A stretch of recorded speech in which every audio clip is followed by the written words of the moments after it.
চট্টগ্রাম নগরীতে বাড়ছে চিকুনগুনিয়া রোগী। রবিবার প্রকাশিত এক যৌথ গবেষণায় উঠে এসেছে এই তথ্য। গবেষকরা জানান, এবার নারীদের তুলনায় পুরুষরা বেশি আক্রান্ত হচ্ছেন। চিকুনগুনিয়ায় শারীরিক ক্ষতির পাশাপাশি আর্থিক ক্ষতির চিত্রও উঠে আসে। এতে দেখা যায় বন্দর নগরীর ৬৫% মানুষের মশারি ব্যবহারে আগ্রহ নেই। চট্টগ্রামে চলতি বছর চিকুনগুনিয়াতে আক্রান্ত হয় ৩,৫০০-এর বেশি মানুষ। এর মধ্যে ৮০% শহরের বাসিন্দা। Esperia health research development centre ও সিটি কর্পোরেশনের উদ্যোগে এক যৌথ গবেষণায় উঠে এসেছে এসব তথ্য। মাঠ পর্যায়ে ১,১০০ রোগীর উপর চালানো এ গবেষণার ফল প্রকাশিত হয় রোববার।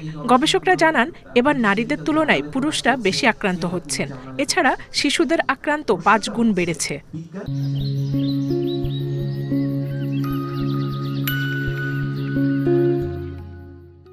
আমরা দেখেছি চট্টগ্রামে প্রায় ৬৫% মানুষ এখনও মশা তাড়ানোর কোনো ব্যবস্থা নেয়নি।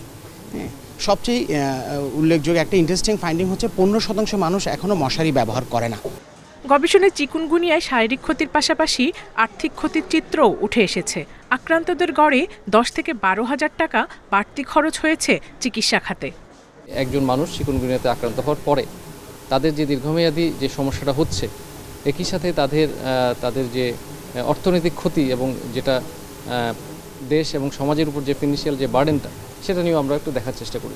মশক নিধন কার্যক্রমকে আরও বেশি বিস্তৃত করার পাশাপাশি জনসচেতনতা বৃদ্ধির তাগিদ দেওয়ার কথা বলছেন চট্টগ্রামের মেয়র।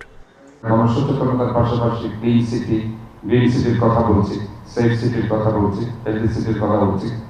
পাশাপাশি আমরা যেটা করতে সেটা হচ্ছে এটা পানিশমেন্টের আওতায় আনা। চিকুনগুনিয়ার পাশাপাশি ডেঙ্গু রোগীর ওপর চালানো হয় গবেষণা। এতে দেখা যায় এবার ডেঙ্গু আক্রান্ত অন্তত 10% কমেছে। Independent news.